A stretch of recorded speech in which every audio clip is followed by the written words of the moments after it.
अपने को शांत रखिए। कोई भी गुस्सा हो सकता है, गुस्सा होना सबसे आसान चीज़ है, परंतु नाराज होने के लिए सही व्यक्ति, सही मात्रा, सही उद्देश्य और सही तरीका निर्धारित करना आसान नहीं है। ऐसा अरस्तु का कहना था। जीवन की परेशानी और तनावों को मद्देनजर रखते हुए हम थोड़ी सी उत्तेजना से भी क्रोधित होकर गुस्से के आवेग में आ सकते हैं। हम जब थकान से भरे हुए दिन के बाद घर जाने की जल्दी में होते हैं तो कई बार अपने सामने धीमी गाड़ी चलाने वाले पर चिल्लाते हैं क्योंकि उसके पास समय की कोई कमी नहीं है। जब हम रात को खाना खा रहे होते और फोन पर कोई बिक्री प्रचारक शांति को भंग करके अपनी नवीनतम वस्तु की जानकारी देने की कोशिश करता तो हम अपना आपा खो देते हैं। असली समस्या यह है कि हर बात पर गुस्सा होना हमारे आदत बन जाती है और बाकी आदतों की तरह यह हमारा दूसरा अस्तित्व बन जाती है।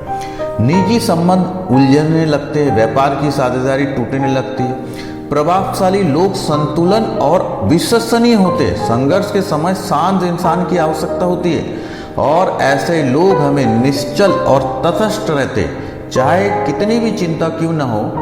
अपने आप को परेशानी के समय शांत रखना हमें आगे लाने वाला दर्द और सुख से बचाता है। क्रोध अवस्था में अपनी जबान पर लगाम दिए बिना प्रयुक्त किए हुए दुखदायक शब्द अनेक टूटे हुए रिश्ते का कारण बने हैं। शब्द तीर की तरह होते हैं, जो एक बार मुंह से निकल गया तो आपको वापस लेना असंभव है। अपने शब्दों का बहुत सावधानी से चुनाव करिए। अपने गुस्से पर नियंत्रण रखने का सबसे अच्छा तरीका यह है कि जिस इंसान ने आपको क्रोधित किया उस पर अपनी प्रतिक्रिया जाहिर करने से पहले 100 तक गिनती गिने।